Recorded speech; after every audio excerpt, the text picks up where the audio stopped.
Assalamualaikum warahmatullahi wabarakatuh. Bismillahirrahmanirrahim. Ikhwah fillah. Allah Subhanahu wa taala berfirman dalam Al-Qur'an surat Al-Isra ayat 27. A'udzu billahi minasyaitonir rajim. Innal mubadzirina kanu ikhwanasy syayatin wa kana asyaitanu li rabbih kafura. Sadaqallahul azim.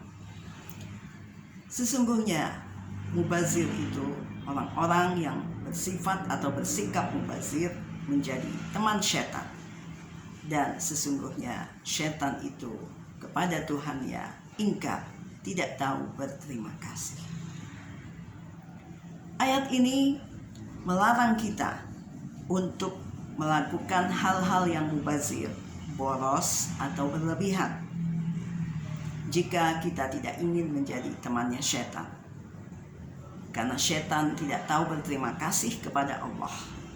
Walaupun sudah diberi nikmat yang banyak, tidak pernah bersyukur, selalu ingkar, dan tidak memanfaatkan nikmat yang Allah berikan itu sesuai dengan tujuan Allah memberikannya. Imam Syafi'i mengatakan bahwa mubazir adalah membelanjakan atau menggunakan harta tidak pada jalannya. Sedangkan ulama lain berpendapat mubazir adalah membelanjakan harta pada jalan maksiat. Sebagai contoh, misalnya seseorang yang diberikan Allah rizki, kemudian dia lebih suka mengikuti bisikan setan untuk membelanjakan uangnya yang banyak itu untuk membeli hal-hal yang tidak perlu, seperti membeli tas jika dia seorang wanita dengan nilai puluhan bahkan mungkin ratusan juta.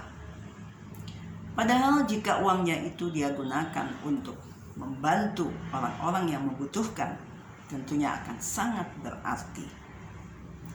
Contoh lain, orang yang datang ke sebuah pesta atau jamuan makan, dia ambil semua makanan yang ada di situ dan tidak dihabiskan. Itu adalah mubazir karena tentunya pasti terbuang makanan-makanan tersebut. Rasulullah SAW berkata dalam sebuah hadis riwayat Muslim, di situ digambarkan bahwa beliau seringkali menjilat jari tangannya setelah makan. Bahkan beliau menganjurkan para sahabatnya untuk memungut makanan yang jatuh, yang bersih dimakan dan yang kotor dibuang. Bahkan beliau menganjurkan untuk menjilat piring setelah makan, karena mungkin di situ di antara makanan-makanan itu terdapat keberkahan yang banyak. Dalam hadis lain, Rasulullah juga menganjurkan agar tidak berlebihan dalam memakan, dan menurut beliau tidak ada bejana yang paling buruk dari perut. Karena itu kita diperintahkan untuk membagi ruang, sepertiga untuk makanan di perut itu, sepertiga untuk air, dan sepertiga lagi untuk udara. Mungkin kita pernah menemukan orang yang makan berlebihan, terlalu kenyang hingga sesak nafas. Tentu saja itu akan membahayakan dirinya juga, karena akan menimbulkan berbagai macam penyakit. Dalam hadis lain riwayat Nasa'i, Rasulullah SAW juga bersabda, makanlah, berpakaianlah, bersedekahlah, dan jangan berlebihan.